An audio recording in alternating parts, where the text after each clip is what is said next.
continue our topic, the judiciary. Independence of the judiciary means that it is not under the control of the legislature or the executive. Independence of judiciary का मतलब क्या होता है कि ये किसी भी मतलब वो it is not under the control, वो लेजिस्लेचर और एग्जीक्यूटिव के अंडर में नहीं आते, उनके कंट्रोल के अंडर में नहीं आते. द जजेस do not act on the direction of the government और according to the wishes of the poverty in power.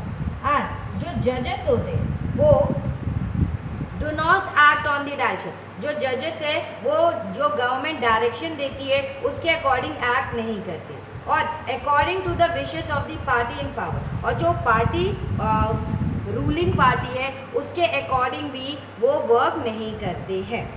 That is why all the modern democracies that is why all the modern democracies have courts that are independent of the legislature and the executive.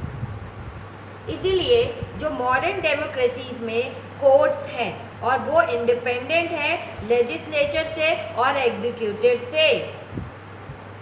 India has achieved this, India ने इस चीज़ को achieve किया है. The जजेस of the supreme court and the high court are appointed by the president on the advice of the prime minister. जो जजेस of the supreme court है एंड द हाई कोर्ट, इनको अपॉइंट कौन करता है? प्रेसिडेंट करते हैं. और किसकी एडवाइस पे? On the advice of prime minister और in the consultation with the chief justice of the supreme court. अगर इंडिया ने इसको अचीव करके रखा है और जो जज सुप्रीम कोर्ट के जज और जो हाई कोर्ट के जजों को अपॉइंट कौन करते हैं? प्रेसिडेंट करते हैं. किसकी एडवाइस पे? प्राइम मिनिस्टर की एडवाइस पे. एंड कंसल्ट करते हैं वो chief justice of supreme court से भी. वो किससे कंसल्ट करते हैं? Chief justice of supreme court से भी वो कंसल्ट करते हैं. And in practice it now means that the senior जजेस of the supreme court select the new जजेस of the supreme court and the high court. अगर इन प्रैक्टिस की बात करें, इट नाउ मीन्स दैट, इसका meaning क्या है? जो सीनियर जजेस हैं सुप्रीम कोर्ट के वो सेलेक्ट करते हैं न्यू जजेस of the supreme court and the high court.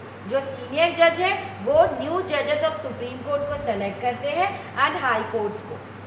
There is very little scope for interference by the political executive.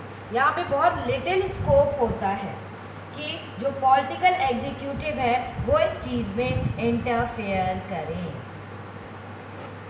And the senior most जज of the supreme court is usually appointed the chief justice. जो senior most जज होते हैं supreme court के वो appoint करते हैं chief justice को. And once a person is appointed as जज, अगर वन आप पर्सन को अपॉइंट कर देंगे एज अ जज ऑफ द सुप्रीम कोर्ट और the high court, it is really impossible to remove him और हर फ्रॉम दैट पोजीशन. अगर एक बार आपने अपॉइंट कर दिया जज को, सुप्रीम कोर्ट के जज को या हाई कोर्ट के जज को, एक बार अपॉइंट करने के बाद आप उनको उनकी पोजीशन से रिमूव नहीं कर सकते. ये इम्पॉसिबल है कि आप उनको उनकी पोजीशन से रिमूव कर पाए. और it is as difficult as removing the president of India. और ऐसे ही ये डिफ़िकल्ट है जैसे कि आप प्रेसिडेंट ऑफ इंडिया को रिमूव नहीं कर सकते, वैसे ही आप उनको भी रिमूव नहीं कर सकते. उसे हटाना मतलब सुप्रीम कोर्ट के जज और हाई कोर्ट के जज को हटाना बहुत ही मुश्किल है. लाइक प्रेसिडेंट को हटाने जितना ही मुश्किल वर्क है वो दोनों ही बहुत डिफिकल्ट वर्क है.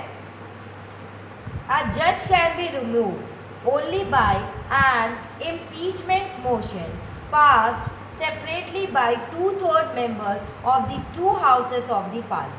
जो हमारे 2 हाउसेस है पार्लियामेंट के, और वो अगर 2 हाउसेस ऑफ पार्लियामेंट एग्री होते हैं कि हाँ हमें जज को रिमूव करना है, और उसमें से भी 2 हाउसेज ऑफ पार्लियामेंट में से भी 2/3 मेंबर अगर चाहेंगे, 2/3 मेंबर अगर चाहेंगे तभी आप जज को हटा सकते हैं।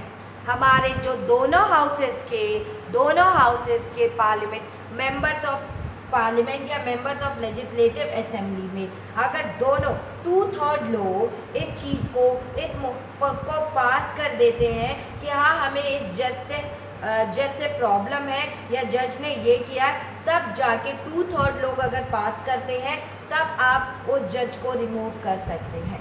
But it has never happen, हमारी हिस्ट्री में या हमारे इंडिया में आज तक ऐसा कभी नहीं हुआ है।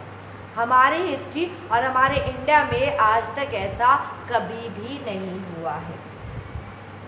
The judiciary in India is also one of the most powerful in the world. जो जुडिशरी है इंडिया में वो मोस्ट पावरफुल है पूरे वर्ल्ड में। हमारे इंडिया की जुडिशरी मोस्ट पावरफुल है पूरे world. The Supreme Court and the High Court have the power to interpret the constitution of the country. जो सुप्रीम कोर्ट है एंड जो हाई कोर्ट है उनके पास पावर है कि वो इंटरप्रेट करे या दखल अंदाजी करे या इंटरफेरेंस करे हमारे कॉन्स्टिट्यूशन में। ठीक है, वो इंटरफेयर कर सकते हैं हमारी कॉन्स्टिट्यूशन में। ठीक है, पावर है कि उसमें वो इंटरप्रेट कर सकते हैं, उसको एक्सप्लेन भी कर सकते हैं। They can declare invalid any law of the legislature और the action of the executive whether at the union level और the state level if they find such a law और action is against the constitution. Against the constitution क्या हो सकता है कि दे can declare invalid, वो किसी लॉ को इनवैलिड डिक्लेयर कर सकते हैं अगर लेजिस्लेशन ने उस कानून को बनाया है या एग्जीक्यूटिव ने उस कानून पे एक्शन लिया है, वेदर या यूनियन गवर्नमेंट ने उसको पास किया हो या स्टेट गवर्नमेंट ने उसको पास किया हो, स्टेट लेवल पे हो।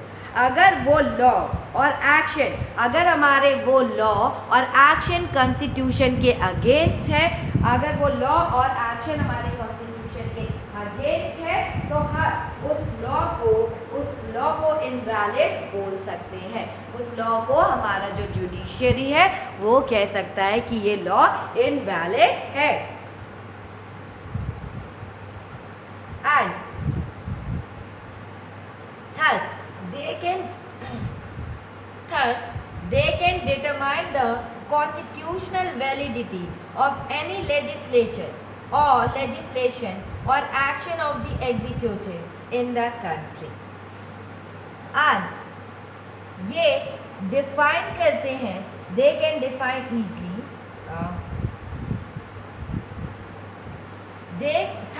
they can determine the constitutional validity of any legislature, any legislation or action of the executive in the country when it is challenged before them। इस तरह जब हमारे सुप्रीम कोर्ट के पास किसी लेजिस्लेचर या एग्जीक्यूटिव के एक्शन को चुनौती मिलती है या चैलेंज मिलता है तो वे क्या करते हैं, तो वो एक डिसीजन लेते हैं। ठीक है, अगर द कॉन्स्टिट्यूशन एनी लेजिस्लेशन और action of the country, action of the executive का कोई भी हमें अगर कार्रवाई या चुनौती दी जाती है कि हाँ इन्होंने ऐसा वर्क किया है, तो अगर चैलेंज हम कॉन्स्टिट्यूशन ऐसी चैलेंज देते हैं तो हमारे जज इसमें फैसला सुनाते हैं। इस तरह जब उनके सामने किसी लेजिस्लेशन या एग्जीक्यूटिव की कार्रवाई को चुनौती या चैलेंज मिलता है तो वे क्या करते हैं, वे डिसीजन लेते हैं। They can take the decision, या वो डिटरमाइन करते हैं कॉन्स्टिट्यूशनल वैलिडिटी को, वो कॉन्स्टिट्यूशनल वैलिडिटी को डिटरमाइन करते हैं या तय करते हैं। That when this is known as judicially review, और इसी को हम क्या कहते हैं? जुडिशियल रिव्यू कहते हैं।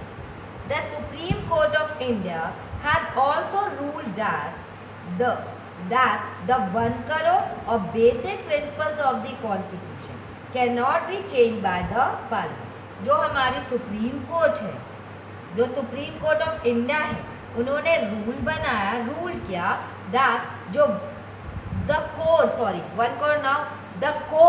जो कोर या बेसिक प्रिंसिपल्स ऑफ कॉन्स्टिट्यूशन है, उनको cannot be change by the parliament. Basic principles of जो कॉन्स्टिट्यूशन है वो पार्लियामेंट चेंज नहीं कर सकती है, वो कोई भी चेंज नहीं कर सकता है। हमारे सुप्रीम कोर्ट में इसको डिफाइन किया गया कि कोई इसे चेंज नहीं कर सकता है। The powers and the independence of the Indian judiciary allow it to act as the guardian of the fundamental rights. The powers and the independence of the Indian judiciary। हमारी जो इंडियन जुडिशरी की power है और जो independent है वो the power and the independence of the Indian judiciary को allow it to act as the guardian of the fundamental rights. हमने कुछ पावर्स दी है, इंडियन जुडिशरी के पास कुछ पावर्स हैं और वो इंडिपेंडेंस है, ठीक है। तो ये अलाउ करती है कि वो एक्ट करे एज अ गार्जियन, मतलब एज अ गार्जियन वो एक्ट करे और हमारे फंडामेंटल राइट्स को हमें दे, हमारे फंडामेंटल राइट्स को सिक्योर करे और हमें वो राइट्स दे। We shall see in the next chapter that the citizens have a right to approach the court to seek remedy in case of any violation of their rights। हमने देखा है, हम देखेंगे अपने नेक्स्ट चैप्टर में, but the next chapter आपके course में नहीं है। दैट अगर citizens have a right to approach, मतलब सिटीजन्स के पास राइट है कोर्ट में जाने का, टू सीक मतलब रेमेडी के लिए, अगर उनके राइट्स को कोई वॉयलेट करता है या उनके राइट्स को कोई उनसे छीनता है तो वो कोर्ट में अपील कर सकते हैं, वो कोर्ट में जा सकते हैं। In recent years the courts have given several judgment and directives to protect public interest and human rights. In recent years में कोर्ट्स ने कुछ जजमेंट दिए हैं और डायरेक्टिव दिए हैं जिससे कि आप प्रोटेक्ट कर पाए पब्लिक इंटरेस्ट और ह्यूमन राइट्स को, आप उसको प्रोटेक्ट कर पाए। And that this is called public interest litigation, और इसी को हम PIL कहते हैं, पब्लिक इंटरेस्ट लिटिगेशन। और anyone can approach the court if public interest is hurt by the action of government। अगर किसी भी एक्शन, जैसे आपने बिहार में बंधुआ मजदूर के बारे में रीड किया था कि उनको गवर्नमेंट ने क्या किया था कि हाँ उनको आज़ाद कर दिया गया था, फिर भी उन्हें बैन करके बंदी बना के रखा गया था 8th क्लास में, तो आपने PIL के बारे में पढ़ा था। तो PIL एक अप्रोच है द गवर्नमेंट, मतलब कोई भी पब्लिक इंटरेस्ट अगर कोई हर्ट होता है तो इसके खिलाफ, मतलब अगर एक्शन ऑफ गवर्नमेंट आप अप्रोच कर सकते हो कोर्ट में अगर पब्लिक इंटरेस्ट हर्ट हो रही है, और किसके खिलाफ? आप गवर्नमेंट के खिलाफ भी अप्रोच कर सकते हो। एंड इसी को हम पब्लिक इंटरेस्ट लिटिगेशन कहते हैं। Then the court intervene to prevent the misuse of the government's power to make the decision। और जो कोर्ट है वो डिसीजन करने के लिए, जो कोर्ट है वो इंटरवेन टू प्रिवेंट, वो प्रिवेंट करती है, स्टॉप करती है जो गवर्नमेंट अपनी पावर का मिसयूज करती है, जो गवर्नमेंट अपनी पावर का मिसयूज करती है तो कोर्ट वहाँ पर उसको स्टॉप करती है, प्रिवेंट, ठीक है, स्टॉप करती है। क्योंकि उन्हें अपने हमारे राइट्स की रक्षा करनी रहती है। या public interest litigation, they check malpractices on the part of public official, वो चेक करते हैं जो malpractices on the part of public officials में जो मैल प्रैक्टिसेस होती हैं उनको वो चेक करते हैं। That is why the judiciary enjoys a high level of confidence among the people. That is why, इसी कारण से, इसी वजह से, यही रीज़न है कि वो लोगों के बीच में जो जुडिशरी है वो काफ़ी कॉन्फिडेंस हाई लेवल पर है, क्योंकि जो जुडिशरी है पीपल उस पर बहुत ज़्यादा ट्रस्ट करती है, हमारी जुडिशरी पे। मतलब और हमारी जुडिशरी जो मैल प्रैक्टिसेस होते हैं या भ्रष्ट मतलब जो करप्शन होते हैं जो किए जाते हैं पब्लिक ऑफिसेस में, उसको भी स्टॉप करने के लिए वर्क करती है। Let the chief justice of India Shri justice J.S. Khehar, the chief justice of India, ये chief justice of India Shri justice J.S. Khehar हैं, administering the oath of the office of the President of India to Shri Ram Nath Kovind at a swearing-in ceremony in the Central Hall of Parliament in New Delhi on 25th July 2017। जो हमारे chief justice of India हैं chief justice J.S. खेयर 25 जुलाई 2017 को new Delhi में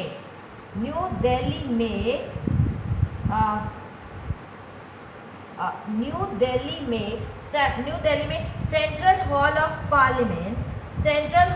parliament में श्री रामनाथ कोविंद को भारत के India के प्रेसिडेंट को की शपथ दिलाते हुए, ठीक है, J.S. खेयर 25 जुलाई 2017 को new Delhi central hall of parliament में वो to Shri Ramnath Kovind president of India Shri Ramnath Kovind को at a swearing in ceremony मतलब सेरेमनी में वो ओथ दिलवा रहे हैं, इसमें वो ओथ दिलवा रहे हैं। And one more the point,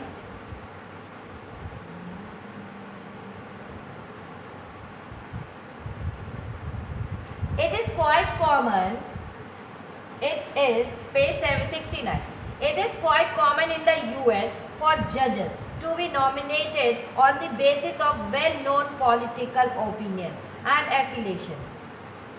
ये बहुत कॉमन सा है यूनाइटेड स्टेट ऑफ अमेरिका में US फॉर जजेस को उनके political opinion and affiliation, political opinion और दलील, एफिलेशन जो दलील उनकी रहती है जो पॉलिटिकल मतलब ये कॉमन है यूएसए में कि जजेस को नॉमिनेट किया जाता है वेल नोन, जो जजेस वेल नोन पॉलिटिकल ओपिनियन और एफिलिएशंस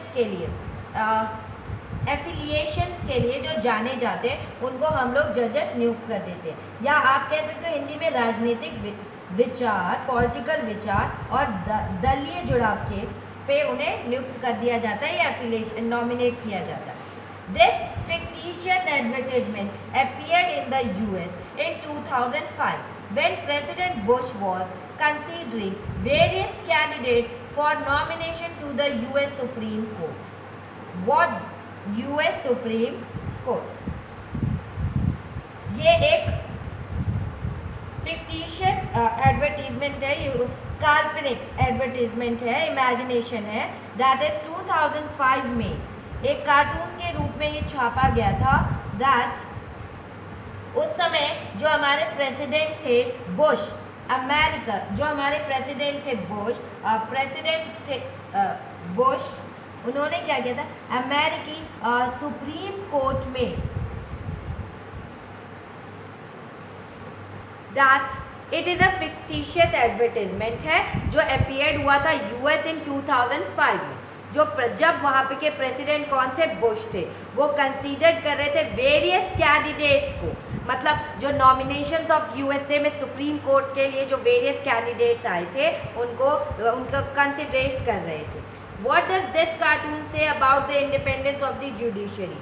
ये कार्टून क्या शो कर रहा है या क्या बताने की कोशिश कर रहा है independence of the judiciary, and why do such cartoons not appear in our country? ऐसे कार्टून्स हमारी कंट्री में अपीयर क्यों नहीं होते? Does this demonstrate the independence of our judiciary?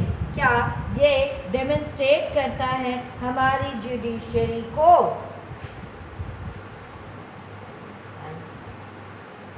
Like ये cartoon wanted supreme court justice, no experience necessary please, मतलब ये advertisement है कि हमें सुप्रीम कोर्ट के जस्टिस चाहिए और उनको कोई एक्सपीरियंस भी ना हो, that is. And top tier court seeks likeable little no entity, some light typing required, must be able to say things like the president is the most brilliant person I have ever met with a straight face, all outsiders need not apply। ये advertisement था जो कि USA में निकाला गया था। And one more picture is there, page 67, page 67,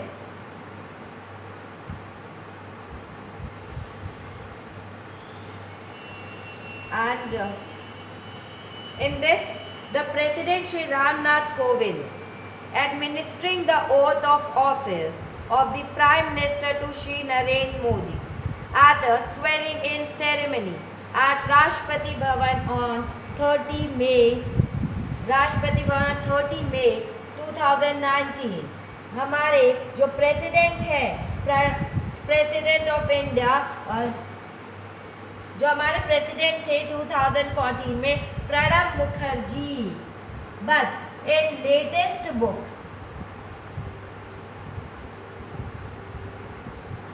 don't 30 में 2019 को क्या हुआ था, 30 में 2019 को राष्ट्रपति भवन में राष्ट्रपति भवन में जो नरेंद्र मोदी प्राइम मिनिस्टर नरेंद्र मोदी, श्री नरेंद्र मोदी जो प्रेसिडेंट थे, श्री राम नाथ कोविंद प्रेसिडेंट थे, वो एडमिनिस्ट्रेटिव, वो ओथ दिलवा रहे हैं प्राइम मिनिस्टर को टू श्री नरेंद्र मोदी को एक स्वेरिंग इन सेरेमनी में राष्ट्रपति भवन में, और 30 मई 2019 को वो सेरेमनी में ओथ ले रहे हैं हमारे प्राइम मिनिस्टर, ओथ ले रहे हैं। And one more picture that read cartoon. This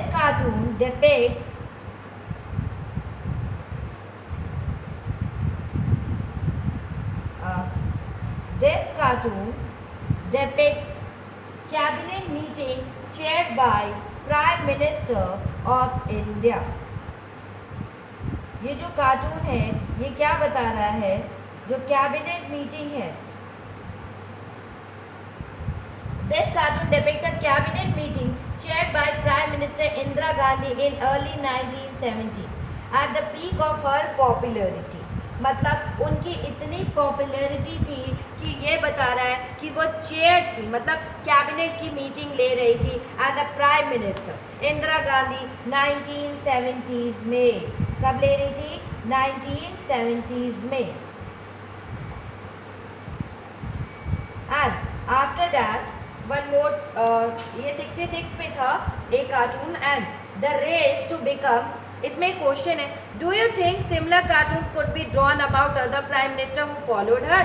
मतलब क्या आपको लगता है कि सिमिलर कार्टून्स हमें ड्रॉ करना चाहिए जो प्राइम मिनिस्टर उनको फॉलो कर रहे हैं, जो प्राइम मिनिस्टर उनको फॉलो कर रहे हैं? क्या सिमिलर कार्टून हमें ड्रॉ करना चाहिए उनके लिए भी? And addition and subtraction, The race, page number 65. The race, read the cartoon.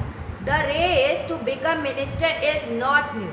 जो रेस है, मंत्री बनने की जो रेस है वो कुछ नई नहीं है. Here is a cartoon depicting ministerial aspirants of waiting to get a berth in Nehru's cabinet after the 1962 selection. ये जो कार्टून 1962 के बाद नेहरू 1962 के बाद नेहरू कैबिनेट में शामिल होने के लिए जो हमारे मिनिस्टर्स हैं वो कैसे मतलब बेचैनी से वेट कर रहे हैं. और बहुत why do you think political leaders are so keen to become minister. आपको ऐसा क्यों लगता है क्या कि जो हमारे राजनेता होते हैं या जो हमारे पॉलिटिकल लीडर्स होते हैं वो मंत्री बनने के लिए इतने बेचैन क्यों रहते हैं? ठीक है, मंत्री बनने के लिए इतने बेचैन क्यों रहते हैं? और इन मंत्रियों को देखिए, ये कैबिनेट में जाने के लिए कितने बेचैन हो रहे हैं, वहाँ पे एंट्री पाने के लिए वो कितने बेचैन हो रहे हैं. And it is a complete, ये आपका चैप्टर कंप्लीट. एंड आपको